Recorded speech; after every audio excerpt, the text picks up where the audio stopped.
Today we're going to be looking at the Diamond Select Toys Ghostbusters Select Janine Melnitz.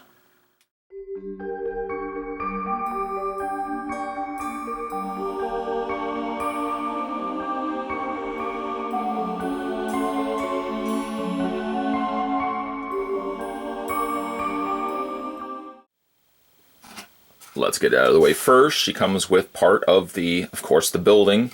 The very top rooftop diorama that comes included basically with all the Ghostbuster figures. Still, I'm not really going to be putting this together. Sounded like a broken record, I know. I'm not going to put this together just because, well, the space that is required to build such a monstrosity is unfortunately space I don't have. So this is the piece that it comes with. I mean, it looks great. I have no complaints other than the fact that of its size. If it was, I couldn't even say if it was smaller because it's scaled appropriately to the figures. I just don't have the space to accommodate it. Let's go ahead and get some measurements going for Janine. Now, technically I do have her on a display stand, so I'm going to measure it from the stand upward. She stands at about 6.5 inches tall. I am just making use of this little Harley Quinn stand that seems to get a lot of mileage in these videos. Put that to the side. It's only because she has such a tough time standing. Because her skirt, you can't really spread her legs too much. I mean, it's a denser, it's still soft plastic, but it's a denser plastic that it makes it almost impossible for her to stand. I would say display stands. Okay, we got it going. Okay, good. Stay there. Display stands certainly with these pieces would have gone a long way. Again, I'm just making use of a stand myself. A clear stand probably would make a little bit more sense that doesn't have a Harley Quinn diamond deco on there. But she does have a little bit of a difficulty to stand. We'll look at the figure in a second, I promise. Let's have a look at some of the accessories that come included with Janine. She comes with a pair of somewhat more relaxed palms, but technically, I mean, if you look at the hands that she currently has, they're not all that much different than the ones that you can interchange with. I mean, sure, you could say, well, this one here would accommodate, for example, let's say the phone. You could put the phone in her hand, but I mean, really, it doesn't sit any more secure that if really these were the only hands that she came with, these ones here, which I would say, by comparison, yeah, this one has a little bit more of a closed hand, but it's really not that much that they could have easily just given these hands instead of these ones right here. I mean, they're really not that much different. Other accessories. There's one or two viewers that get a kick out of how I say accessories. I know it's accessories. It's just the way. It's potato. The other accessory that she comes included with is a phone. The phone, you could put this is a rotary phone. If people are looking at this, scratching their head, like where, I can't. How does such a thing work? It's a rotary phone, so 80s kids. I remember in one video I mentioned this is a VHS tape, and one younger viewer said, I still know what a VHS tape. You probably know what a rotary phone is. It does have a receiver. It's just on a soft plastic cable, a little plastic cord. The downside with the phone, which looks good, the problem with the little fire buzzer. We got one! Psst. The problem with both of those accessories, and really if you also count the 2 cartons of Chinese food, one being closed, one being open with chopsticks in there, that looks like a shrimp medley, like a shrimp noodle dish of some sort. The only problem with any of these is that there's nothing. There's not, you don't actually have it like a table to put these onto. One of the quick thinking ideas that I had was that I could use the Edward Nygma Gotham desk, which is actually funny that the Gotham figures seem to have a better selection of accessories. Unfortunately, the Ghostbusters don't because they rely so much on the diorama. But I think a retail release of Janine, kind of in that same vein as like the Taxi Driver, because we're going to be looking at Taxi Driver as well. He only came, can we call it a he anymore? He only came with part of the diorama.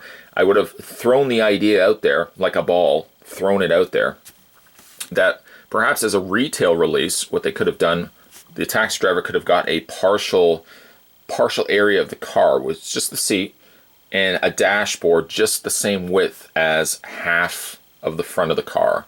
So you could actually sit the driver in there. Janine almost could have also come with something like that. A collector's market could have had the diorama piece. The retail release, somehow being now on the left side, the retail release could have come with like a desk. And then you could have actually put all these accessories on top of it. Fox Mulder, also from the X-Files Select line, also from Diamond Select, also came with, I think, a desk. Or it was Scully. I think it was Mulder came with a desk. So you have a couple of options. Unfortunately, though, any which of those options, if you decided to have Janine sitting at the desk, you would not be able to accommodate that. Just by virtue of the fact that her skirt, and I guess really there's no way around it, the skirt is rubber, like a very soft plastic, to be more exact. The nature of it, it just wouldn't allow you to have the figure sitting down. The only other option you could do is slice, perhaps, the back, so you wouldn't see it. Slice the back of the skirt so that it added a little bit extra, just a little extra gappage where you could actually have the figure sitting. Or maybe even from the front, but the front would be more visible. That would be the only downside. You know, you wouldn't be able to have her sitting if she came with a desk anyways. Let's have a look at the figure. Zoom in. Let's have a look at the figure's face. The figure's face actually looks pretty good. Looks like a very young Annie Potts. Which was also in Designing Women, but I have to admit, come clean. It's not probably something I should be ashamed to say. I never really watched Designing Women. Not my thing. Not my thing, but... she looks good. I mean, she has these very large rimmed glasses in pink. You can still see her eyes. And smartly done, they opted not to give her lenses, not to actually give her glasses, in the frames, because it would have distorted the eyes. Here, you don't necessarily get a lens, but what you do get, though, is the ability to make more clearer sense of what her eyes look like. The face is pretty good. Again, good likeness of her. I would love to get a more zany Janine from Ghostbusters 2. Maybe that's a possibility that they might venture into. But I think of the two looks, I mean, this is more classic Janine. Kind of digging, though, Ghostbusters 2 Janine. She's just much more out there. Yes, we're back. As for her outfit, it is conservative, one could say. She has a tucked-in shirt, complete with sweater vest. Is that what you would consider this, a sweater vest? You could technically remove it, I suppose, in theory. It may involve taking the arms out to actually get this to slide down, but it looks like a completely separate appliance. The paint on her blouse is pretty good. I can't tell you whether the little imperfections of paint are actually supposed to be there. Maybe adding a little bit of just je ne sais quoi, just a little bit of extra texturing to her outfit. She does also have that same sort of coloring on her sleeve. That's why I think it's intentional. Kind of a little bit of a little darker paint added there as well. Again, the skirt is minimal in coloring. I mean, basically just a dark gray. She's got the belt going on there as well. This is how some people dressed in the 80s. She's got the same sort of colored tights as the blouse, so she knows how to match her attires. And she's got a big pair of clunky high heel shoes. Again, great looking figure. From the standpoint of, again, displaying her, if I would want to be displaying like the Ghostbusters, I probably would want to display them upright. For example, here's Quentin Tamray. You can see a much taller figure as well than Janine. Rightfully so. I would want to have all these Ghostbuster figures standing. Janine, I would love to actually have sitting at a desk, but again, accommodating that can be a little bit more difficult. Well, as you can see there. Let's have a look at her articulation. Her head rotates all the way around. hinges on the shoulders. They rotate all the way around. Also has a hinge in the elbow and a rotation in the forearm. A rotation in the hand, which also allows the hands to hinge back and forth. The upper torso ball joints. Waist swivel somewhat. And, you know, she would have the split on the legs, the thighs, the swivel. But you really don't see any of that. You just kind of have to imagine it's actually in there. Double hinge on the knee. I don't really know why, because you really can't...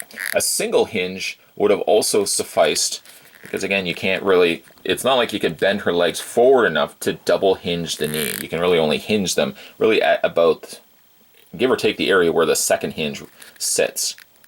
It does also have a foot pivot and an ankle pivot as well.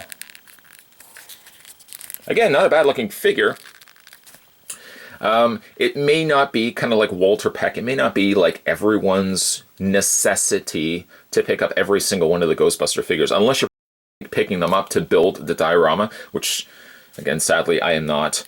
Again, getting the core members of the Ghostbusters, like Ray here, for example, I think is probably a go-to first and foremost. Die-hard fans will probably want to pick up all these second-tier characters as well, such as Janine, which again, I think looks great as a figure. Would I necessarily say every Ghostbuster figure collector should pick her up? Maybe, maybe not. A desk, again, could have gone a long way. Getting her the ability to properly sit, I think would have been a nice touch too. But I mean, certainly for Diamond Select, one thing that they could entertain is the idea of giving two different versions of the figures. One with the diorama piece, and then one with a piece that sells the fact that if you want to get her as an alternate, you know, for example, like a desk, a chair, maybe they could have also given a lower torso as a possibility, I don't know, where it would have actually had her legs bent, where you can actually have had her sitting down. But still, nonetheless, a good looking figure. Looks like Annie Potts. This may mark the first and possibly only time Annie Potts will ever be featured in a figure. Unless perhaps she gets a Designing Women figure. That would be a figure I would not pick up, I'm telling you right now. Today, though, we were looking at the Diamond Select Toys Ghostbusters Select. This was Janine, the very unsatisfied, unhappy co-worker of the Ghostbusters Firehouse. I've quit better jobs than this. If you guys like this video, certainly hit it with a like. If you haven't had a chance to subscribe to this channel, what are you waiting for? Hit that little subscribe button down below. And if you're a fan of Ghostbusters Select figures, there's also a playlist featuring all the older videos that I've done for the Ghostbusters line. So check that out if you get a chance. And I always like when you guys comment on those older videos as well. It shows that you're watching. As always, guys, thanks for watching. See you next time.